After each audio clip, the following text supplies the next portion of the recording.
പരിമല തിരുമേനിയുടെ കുടുംബത്തിൽപ്പെട്ട അല്ലെങ്കിൽ 4ാം തലമുറയിൽപ്പെട്ട ആളാണ് ഈ ശ്രേഷ്ഠ ബസേലിയസ് ജോസഫ് ബാവ എന്നതിനെയാണ് ഇവർക്ക് ഭയങ്കര മനപ്രയാസമാണ്. ജോസഫ് ബാവ പരിമല തിരുമേനിയുടെ 4ാം തലമുറയാണെന്ന് തെളിയിക്കുന്ന എന്താണ് അവർ തമ്മിലുള്ള ബന്ധമെന്ന് കാണിച്ച് യാക്കോബക്കാർ പ്രസിദ്ധീകരിച്ചിട്ടുള്ള ഒരു പേജാണ് ഞാനിപ്പോൾ നിങ്ങൾ സ്ക്രീനെ കാണിക്കുന്നത്.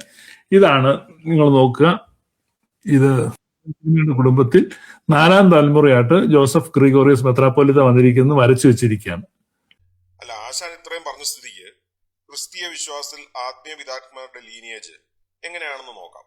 അത് അൽമായർ അഭിമാനിക്കുന്ന കൂട്ട് ജന്മം കൊണ്ടാണോ, അതോ ജോസഫ് മൊപ്രിയാന്റെ പോലെ മുള്ളിത്തെറിച്ച ബന്ധം കൊണ്ടാണോ, അതോ വിൽപത്രം കൊണ്ടാണോ, എങ്ങനെയാണ് ഈ ലീനിയേജ് വരുന്നതെന്ന് ഒന്ന് പരിശോധിക്കും. അപ്പസ്തോലിക സഭകളുടെ ആധാരം ക്രിസ്തു തന്റെ ശിഷ്യന്മാരോട് പറഞ്ഞ ഒരു കാര്യമാണ്. എന്റെ പിതാവ് എന്നെ അയച്ചതുപോലെ ഞാൻ നിങ്ങളെയും അയക്കുന്നു എന്ന് വെച്ചാൽ ക്രിസ്തുവിന്റെ പൗരോഹിത്യം നമുക്ക് ലഭിക്കുന്നത് അപ്പസ്തോലിക സക്സഷൻ, അതായത് അപ്പസ്തോലിക പിന്തുടർച്ചയിലൂടെ ആണ് എന്ന് വളരെ വ്യക്തം. അപ്പൊ നമ്മുടെ ലീനിയേജ് എന്ന് പറഞ്ഞാൽ ഗുരു ശിഷ്യന്മാരെ വേലക്കായിട്ട് എടുക്കുന്നു, ഏൽപ്പിക്കുന്നു, അയക്കുന്നു. ഇതാണ് നമ്മുടെ ലീനിയേജ്. ഇനി ക്രിസ്തുവിനെ ഒറ്റക്കൊടുത്ത് യൂദായിക്ക് പകരം മത്തയാസിനെ തിരഞ്ഞെടുത്തപ്പോ അത് ക്രിസ്തുവിന്റെ ചാർച്ചക്കാരെയോ അല്ലെ ക്രിസ്തു ഏതെങ്കിലും എഴുതി വെച്ച വിൽപത്രത്തിലൂടെ ഒരാളെ തിരഞ്ഞെടുക്കുക അല്ല ചെയ്തത്. ദൈവത്തിന്റെ ഹിതം അറിയിക്കുന്ന ചിട്ടിട്ട് തിരഞ്ഞെടുക്കുകയായിരുന്നു. ഇനി പൗലോസ് ലീഗ തിമോത്തിയോസിനോട് പറയുന്നത് നമുക്കൊന്ന് നോക്കാം. മൂപ്പന്മാരുടെ കൈവപ്പോടുകൂടെ പ്രവചനത്താൽ നിനക്ക് ലഭിച്ചതായി നിന്നിലുള്ള കൃപാവരം ഉപേക്ഷയായി വിചാരിക്കാതെ. പിന്നെയും പറയുന്നുണ്ട്, അതുകൊണ്ട് എന്റെ കൈവെപ്പിനാൽ നിന്നിലുള്ള ദൈവത്തിന്റെ കൃപാവരം ജ്വലിപ്പിക്കണമെന്ന് നിന്നെ ഓർമ്മപ്പെടുത്തുന്നു. അപ്പൊ ലീനിയേജിന്റെ മാനദണ്ഡം ദൈവത്തിന്റെ കൃപാവരം കൈവെപ്പിനാൽ ഗുരുശ്രേഷ്ഠ നിന്നും ലഭിക്കുക എന്നതാണ്. അപ്പൊ ഇതാണ് ലീനിയേജിന്റെ മാനദണ്ഡമെങ്കിൽ ജോസഫ് മപ്രിയുടെയും മത്തായി മൂന്നാമന്റെയും ലീനിയേജ് എങ്ങനെയാണെന്ന് പരിശോധിക്കാം. ആദ്യം ജോസഫ് മപ്രി. അല്ല, ഈ മാനദണ്ഡ പ്രകാരം ജോസഫ് മപ്രിയുടെ ലീനിയേജില് പരിശുദ്ധ പരിമല തിരുമേനി ഉണ്ടെന്ന് അറിയണമല്ലോ. അതാണ് നമ്മുടെ അന്വേഷണം. ഇതിൽ നമ്മൾ കാണുന്നത് ജോസഫ് മപ്രിയെ ഷമ്മാശൻ ആരാണാക്കിയത്, അച്ഛൻ ആരാണാക്കിയത്, പിന്നെ തിരുമേനി ആരാണാക്കിയത് എന്നൊക്കെയുള്ള വിക്കിപീഡിയ ഇൻഫർമേഷൻ ആണ്. ജോസഫ് മപ്രിയെ ഷമ്മാശനാക്കിയത് 1974 ശേഷം മലങ്കര സഭയിൽ വിഘടനവാദം ഉണ്ടാക്കിയ വിദ്വാൻമാരിൽ ഒരാളായ പെരുമ്പള്ളിൽ തിരുമേനിയാണ്. വീഡിയോയിൽ നിങ്ങൾക്ക് കാണാം, വിവാഹോദാശയിൽ സീബ എപ്പോൾ ഉപയോഗിക്കണമെന്നറിയാതെ നിൽക്കുന്ന ആ വ്യക്തിയാണ് ഈ പെരുമ്പള്ളിൽ തിരുമേനി. തന്റെ മേൽപ്പെട്ട സ്ഥാനലബ്ധിയെക്കുറിച്ച് ഏറെ ദുരൂഹത നിൽക്കുന്ന ഒരു വ്യക്തിയും കൂടിയാണ് പെരുമ്പള്ളിൽ തിരുമേനി എന്ന് പ്രത്യേകം പറയേണ്ടല്ലോ. ജോസഫ് മപ്രിക്ക് കശീശ അല്ലെങ്കിൽ അച്ഛൻ പട്ടം കിട്ടുന്നത് വിഘടിത വിഭാഗം ബസേലിയോസ് പൗലോസ് രണ്ടാമനിൽ നിന്നാണ്. മേൽപ്പെട്ട സ്ഥാനം കിട്ടുന്നത് സാഖാപ്രഥമൻ പാത്രിക്കീസ് ബാവയിൽ നിന്നുമാണ്. അപ്പോ ജോസഫ് മപ്രിയുടെ ലൈനേജിൽ എങ്ങും തന്നെ പരിമല തിരുമേനി ഇല്ല എന്ന് വളരെ വ്യക്തമാണ്. ഇനി ജോസഫ് മപ്രിക്ക് തന്റെ പൗരോഹിത്യ മാർഗത്തിൽ പട്ടം കൊടുത്തവരിൽ ആർക്കെങ്കിലും അവരുടെ ലൈനേജിൽ പരിമല തിരുമേനി ഉണ്ടോ എന്ന് നോക്കാം. ഷമ്മാശനാക്കിയ പെരുമ്പള്ളിൽ തിരുമേനിക്കില്ല. കശീശ ആക്കിയ ബസേലിയോസ് പൗലോസ് രണ്ടാമൻ തിരുമേനിക്കും ഇല്ല. സാഖാപ്രഥമൻ പാത്രിയർക്കിസിന് എന്തായാലും ഇല്ല. അപ്പൊ ജോസഫ് മപ്രിയുടെ ലൈനേജിൽ 7 അയലത്ത് പോലും പരിശുദ്ധ പരിമല തിരുമേനി ഇല്ല എന്നത് വളരെ വ്യക്തം, സുവ്യക്തം. ഈ പരിമല തിരുമേനിയുടെ കുടുംബത്തിൽ പിറന്നതുകൊണ്ട് ഈ ജോസഫ് ബാവായിക്ക് എന്തെങ്കിലും വിശേഷതയോ പ്രത്യേകതയോ ഉണ്ടെന്ന് ഞാൻ വിശ്വസിക്കുന്നില്ല. അല്ല, എനിക്ക് മനസ്സിലാകാൻ കഴിഞ്ഞിട്ട് ചോദിക്കുകയാണ്. നീ പറഞ്ഞു പരിമല തിരുമേനിയുടെ ഏതോ മുള്ളിത്തെറിച്ച ബന്ധത്തിൽ ജോസഫ് മപ്രിയാന ഉണ്ടായി എന്നുള്ളത് കൊണ്ട് ഇവിടെ ഓർത്തഡോക്സുകാർക്ക് എന്തോ വലിയ വിഷമമാണെന്ന്. എന്നിട്ട് അതേ നീ തന്നെ പറയുന്നു അങ്ങനെ പരിമല തിരുമേനിയുടെ ബന്ധത്തിൽ ഉണ്ടായതുകൊണ്ട് ഒരു വിശേഷതയും നീ കാണുന്നില്ലെന്ന്. പിന്നെ എന്ത് തേങ്ങയൊക്കെയാണ് നീ ലൈവിലിരുന്ന് തള്ളിമറിച്ചതെന്ന് എനിക്ക് മനസ്സിലാകുന്നില്ല. നിന്നോട് ഒറ്റ കാര്യം പറയാനുള്ളൂ. എടാ എൽദോ, ഒരുമാതിരി മറ്റേടത്തെ വർത്താനം പറയില്ലേ, നീ എവിടെയെങ്കിലും ഉറച്ചു നിൽക്കടാ നായിന്റെ മോനെ. അങ്ങനെ പരിശോധനയിൽ ജോസഫ് മപ്രിയുടെ ലീനിയേജിൽ പരിശുദ്ധ പരിമല തിരുമേനി അടുത്തൊന്നല്ല 7 അയലത്ത് പോലും ഇല്ല എന്നുള്ളത് നമുക്ക് കൃത്യമായിട്ട് മനസ്സിലായി. ഇനി മലങ്കര ഓർത്തഡോക്സ് സുറിയാനി സഭയുടെ പരിശുദ്ധ ബസേലിയോസ് മാർത്തോമ മാത്യൂസ് തൃതീയന്റെ ലീനിയേജിൽ പരിശുദ്ധ പരിമല തിരുമേനി ഉണ്ടോ എന്ന് നമുക്ക് പരിശോധിക്കാം. ഈ കാണുന്ന പടത്തിൽ വലത്തെ അറ്റത്ത് ഏറ്റവും താഴെ മഞ്ഞ ഹൈലൈറ്റിൽ കാണുന്നത് ഇപ്പോഴത്തെ, അതായത് 9ാമത് പൗരസ്ത്യ കാതോലിക്കായും മലങ്കര മെത്രാപ്പോലീത്തായുമായ പരിശുദ്ധ ബെസേലിയോസ് മാർത്തോമ മാത്യൂസ് തൃതീയൻ ബാവയുടെ പടമാണ്. പടത്തിന്റെ വലത്ത് നിന്ന് ഇടത്തോട്ട് നീങ്ങുമ്പോൾ അതാത് പിതാക്കന്മാർക്ക് ആരിൽ നിന്നാണോ കൈവെപ്പ് കിട്ടിയിട്ടുള്ളത് അത് മനസ്സിലാക്കാൻ സാധിക്കും.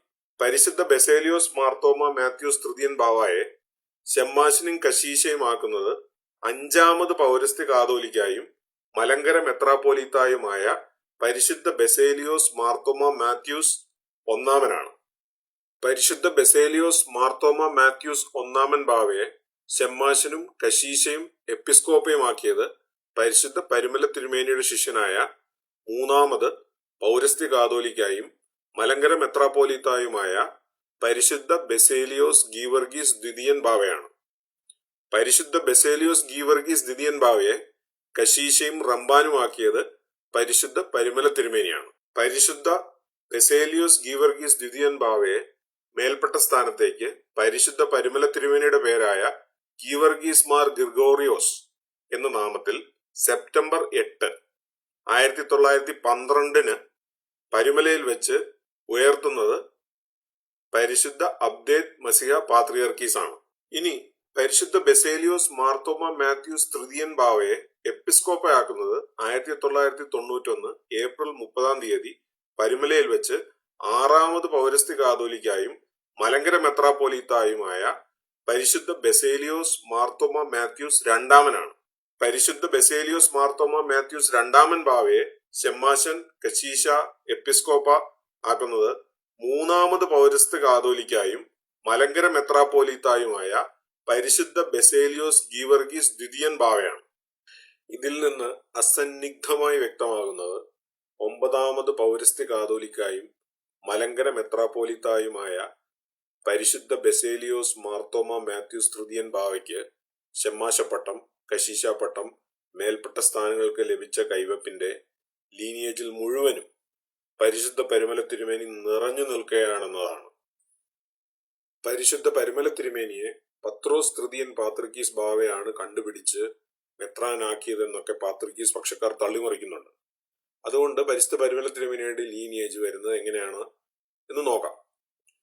പരിശുദ്ധ പരിമല തിരുമേനി മലങ്കര സഭയുടെ ഒരു ഭാവി വാഗ്ദാനമാണെന്ന് മനസ്സിലാക്കി സന്യാസ ജീവിതത്തിലേക്കായി റംബാനാക്കുന്നത് 1872 മലങ്കരയുടെ അന്നത്തെ മെത്രാപ്പോലീത്തയായ പുലിക്കോട്ടിൽ ജോസഫ് മാർ ദിവന്യാസ്യോസ് രണ്ടാമനാണ്.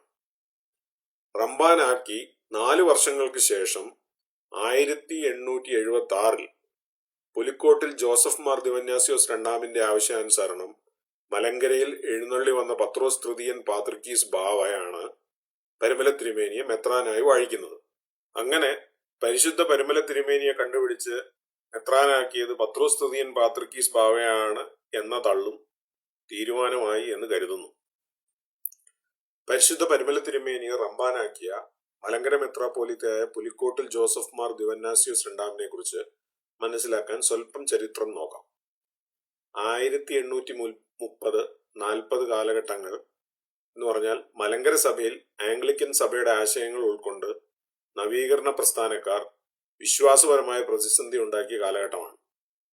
നവീകരണം എന്ന പേരിൽ സത്യവിശ്വാസത്തെ അട്ടിമറിക്കാൻ ശ്രമിച്ചുകൊണ്ടിരുന്ന പാലക്കുന്നത്ത് അബ്രഹാം മൽപ്പാന്റെ ആശയങ്ങൾ സ്വീകരിക്കാൻ അന്നത്തെ മലങ്കര മെത്രാപ്പോലീത്തയായ ചേപ്പാട് മാർ ദിവന്നാസ്യോസ് തയ്യാറാകാതിരിക്കുകയും അദ്ദേഹം മൽപ്പാൻ പഠിപ്പിച്ചിരുന്ന ഷമ്മാശന്മാർക്ക് കശീശയാക്കാൻ വിസമ്മതിക്കുകയും എബ്രഹാം മൽപ്പാനെ സഭയിൽ നിന്ന് മുടക്കുകയും ചെയ്തപ്പോൾ പാലക്കുന്നത്ത് എബ്രഹാം മൽപ്പാൻ തന്റെ അനന്തരവനായ പാലക്കുന്നത്ത് മാത്യൂസ് ഷമ്മാശനെ മലങ്കര മെത്രാപ്പോലീത്തായുടെ അനുവാദം ഇല്ലാതെ പാത്രിക്കീസിന്റെ അടുത്തേക്ക് അയക്കുന്നു. അന്ന് തുർക്കിയിലെ മർദീനിലുള്ള അന്നത്തെ പാത്രിയർക്കീസ് ആയ മോർ ഏലിയാസ് രണ്ടാമൻ പാലക്കുന്ന് മാത്യൂസ് ഷമ്മാശനെ 1842 മലങ്കരയിലോട്ട് മാത്യൂസ് മാർ അത്താനാസ്യോസ് എന്ന മെത്രാനായി വാഴിച്ചുവിടുന്നു.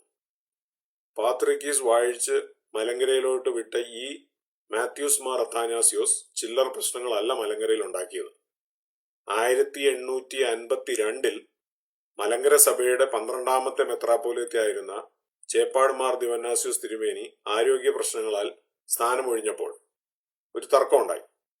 മലങ്കരയുടെ അടുത്ത മെത്രാപ്പോലീത്തയായി പാത്രിയർക്കീസ് യൂയാക്കീം മാർ കൂർലോസ് തിരുമേനിയെ മലങ്കരയിലോട്ട് അയച്ചു. ആ സമയത്ത് വട്ടിപ്പണത്തിന്റെ പലിശ സർക്കാർ ആർക്ക് കൊടുക്കണമെന്ന ചോദ്യം വന്നു.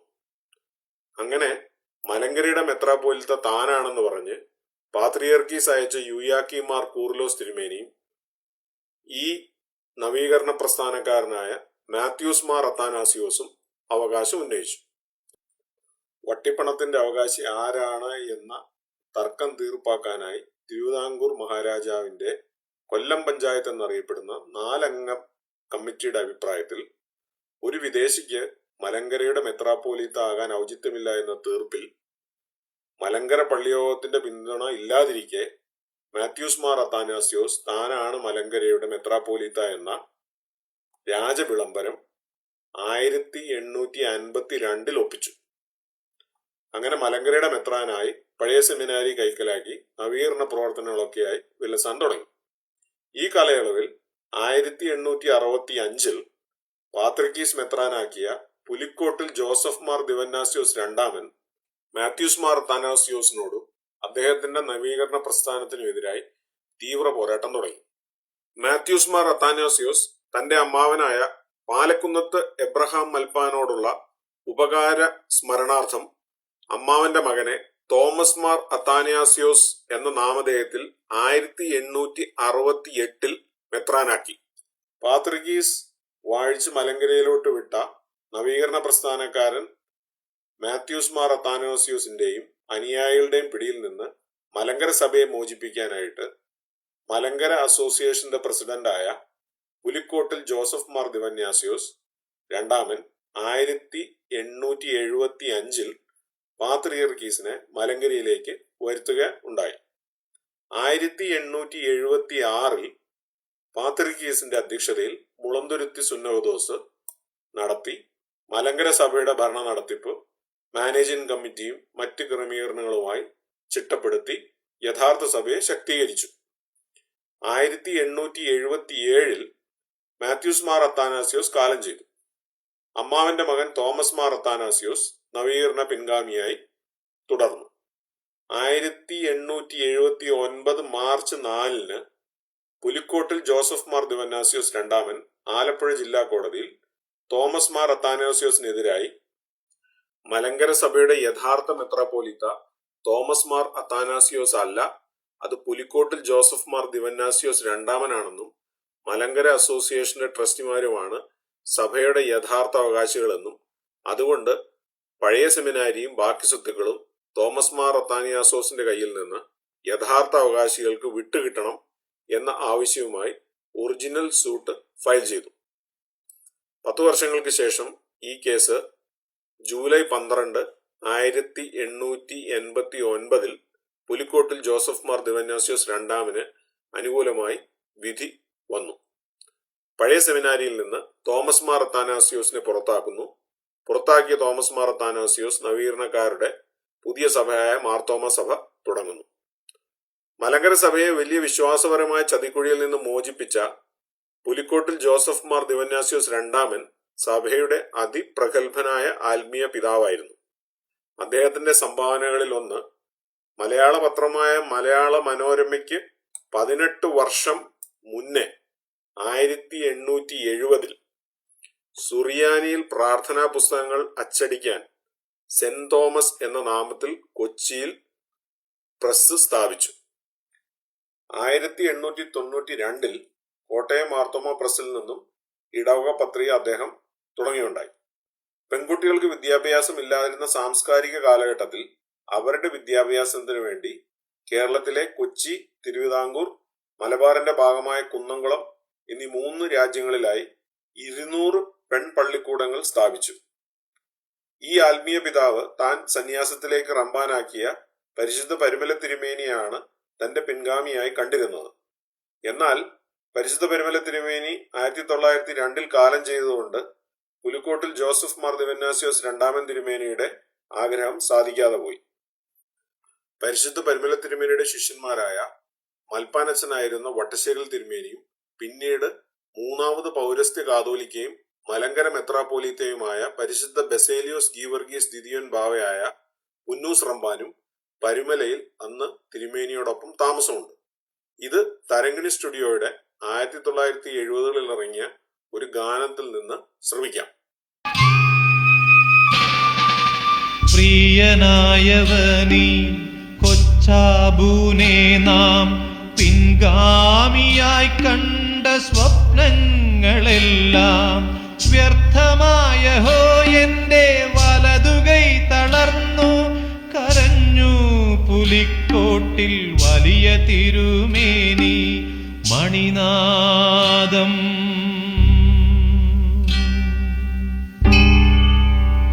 ദുഃഖമണിനാദം. ഗുരുവിന്റെ വിയോഗത്താൽ വേദനയോടെ വാർന്നൊഴുകും മിഴിനീരാൽ പ്രിയ ശിഷ്യന്മാർ മലങ്കരയുടെ മൽപ്പാനും പുന്നൂസുറമ്പാനും മനഭാരത്താൽ വീണു വിറങ്ങലിച്ചു.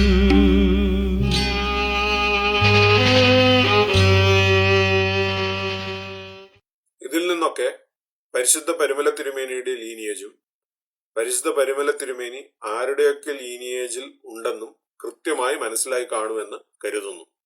കള്ളവണ്ടി കയറി മേൽപ്പട്ടക്കാരനായി വന്ന പെരുമ്പള്ളിയുടെ ലീനിയേജിലുള്ള ജോസഫ് മൊപ്രിക്ക് പരിശുദ്ധ പരിമല തിരുമേനിയുമായി യാതൊരു ലീനിയേജും അവകാശപ്പെടാനില്ല എന്ന് മനസ്സിലായല്ലോ.